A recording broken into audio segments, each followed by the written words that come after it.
What's happening, trail runners? Welcome to this new video. Thanks for tuning in. This video will be about the Doi Chang Trail Race, the 2022 edition. For this year's race I decided to try the 35k course, which was a bit of a step up from last year's 15k course. So in this video you'll see how the race went for me. I'll give some comments as we go along, and at the end I'll give some recommendations for the organization. Who knows, maybe they're watching this video.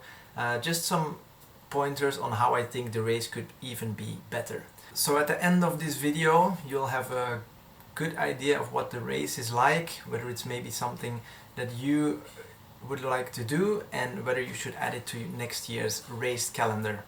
And I don't want to spoil the fun of this video, but the answer to that question is yes, you should. So without further ado, let's have a look at how the race went for me.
Alright, off we go. Doi Chang Trail 2022.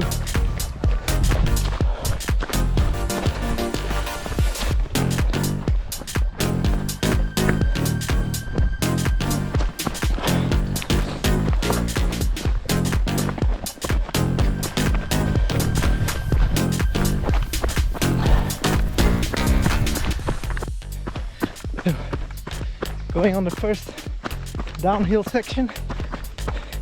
This part of the course is actually the same as it was in the 15 that I did last year, so I kind of know what's waiting for me, which is a very long and steep climb. Howdy cap! Getting into the village now. So it's a bit climbing,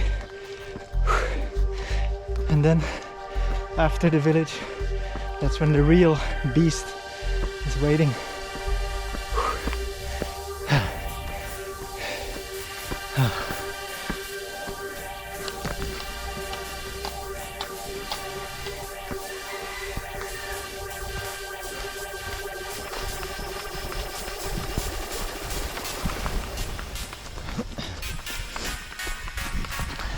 Wow.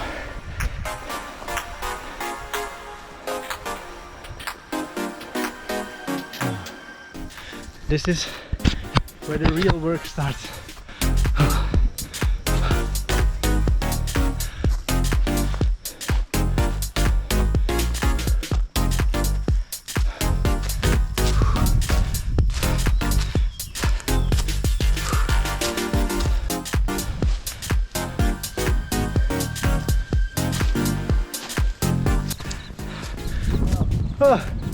Almost at the top.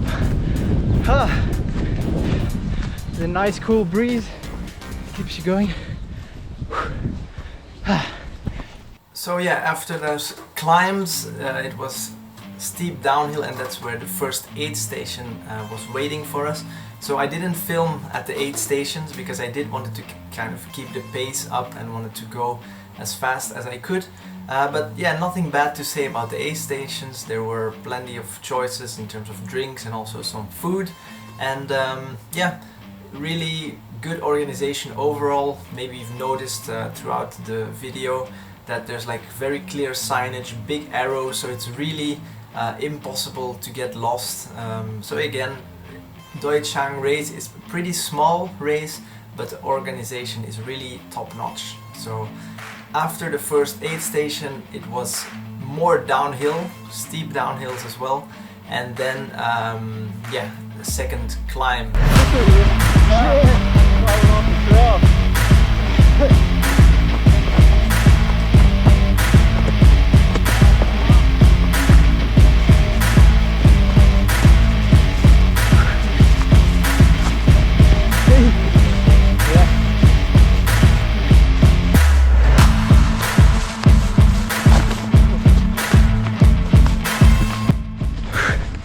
Okay, just finished the first 8 station.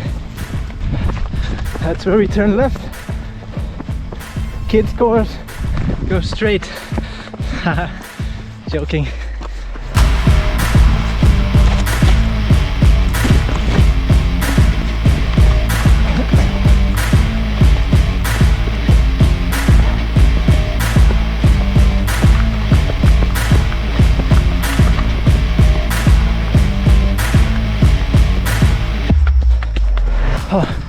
Oh yeah, in the meantime, if you like this review, make sure to give it a like and subscribe to the channel. It really helps us out. Cheers guys.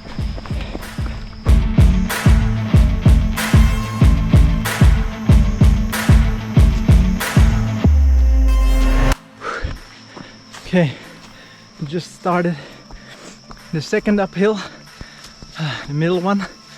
So we're about nearing halfway point.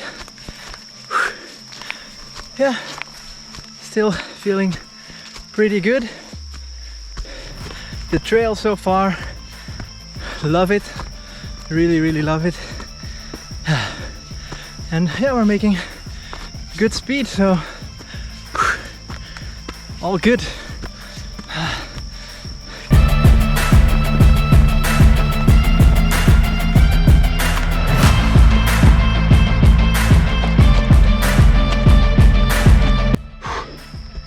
Okay, definitely suffering now.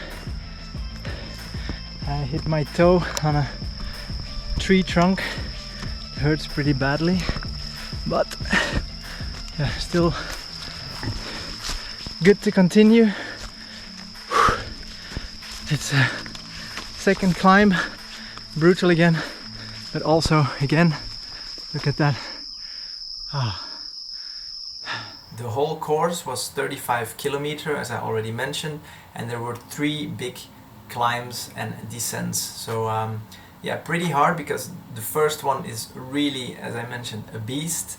The second and the third ones are a little bit less challenging, but still with the legs getting tired, and then yeah, just with the distance accumulating, it's also very challenging with a lot of elevation and a lot of steep descents. In the clouds now.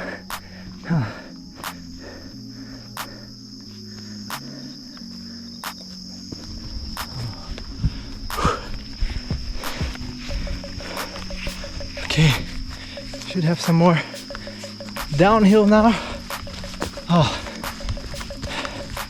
Get the legs moving again. I do feel this second climb for sure.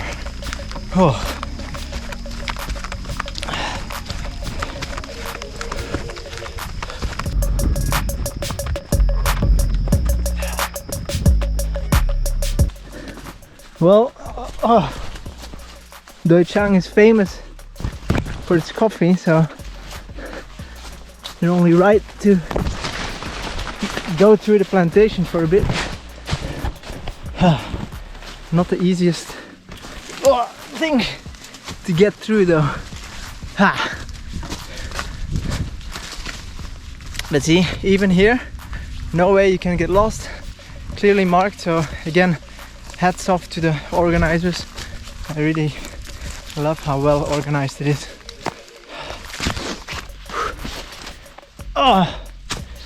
And the risk of repeating myself, the views, man, the views.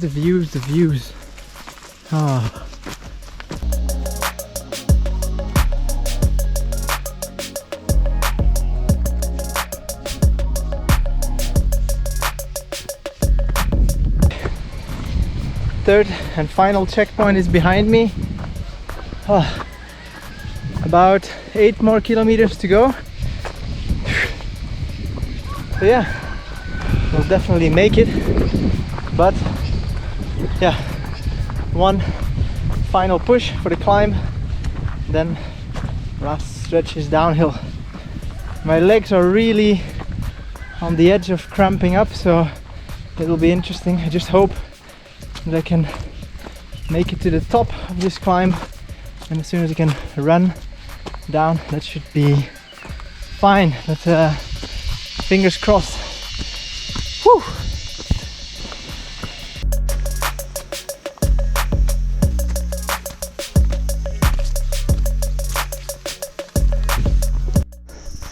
Look at that, basically like a wall.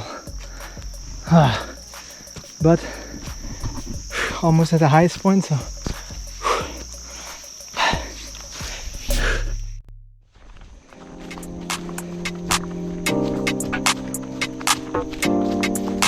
big up. Last 2 kilometers, trying to get some speed, try to finish under 5 hours and 30 minutes. Let's see if I can make it. The answer to that question is unfortunately no. I didn't make it within 5.5 hours. I came in at 5 hours and 34 minutes. Good for 12th place overall, which was, yeah, not bad for sure. The race went quite well, but yeah, as I tend to do, I underestimated the course and the elevation profile quite a bit, so I was quite a bit slower than I initially anticipated.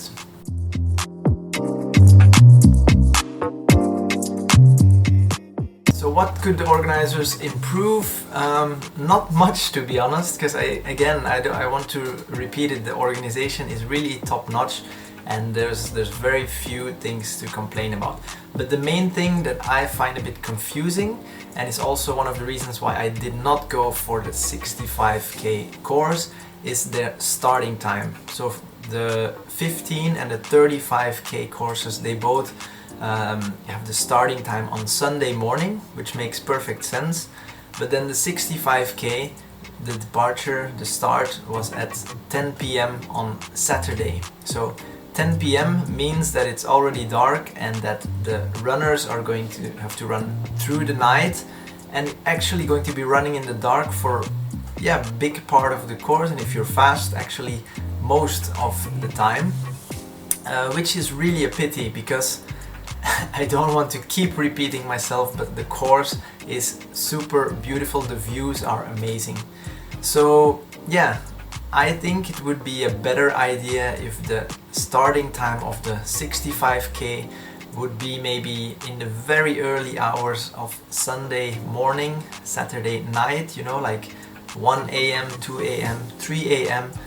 Other than that, I think the date is also something they should have another look at. The first edition was organized in February, which was fine. It was at the end of February, so it was a bit hazy, some smoke happening. But now it's in June, and June is already pretty much start of the rainy season, and we were super lucky with the weather this year. But if it would have rained for a couple of days or on the day itself, those steep climbs and those steep descents would have been nearly impossible to get over and down from. So yeah, I know that finding a perfect date is difficult because there's now so many races happening throughout the year, It's not necessarily a bad thing to do it in June because the air quality, the views, everything was perfect. But yeah, this chance of rain, I really wouldn't want to see the course after a couple of days of heavy rain. So just something to think about. And then finally, I think something that they took a bit of a step backwards compared to first year is the sustainability and the community involvement. So there was still plenty of community involvement, all the people helping out, all the staff, they were local, so that's very good, no problem.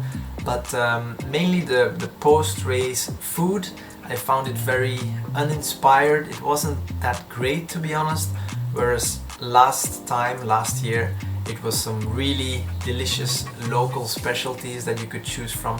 Simple but delicious, wrapped in banana leaves and everything. It looked really good, and this year it was just like big bowls of very average food. So I think that's a bit of a step down.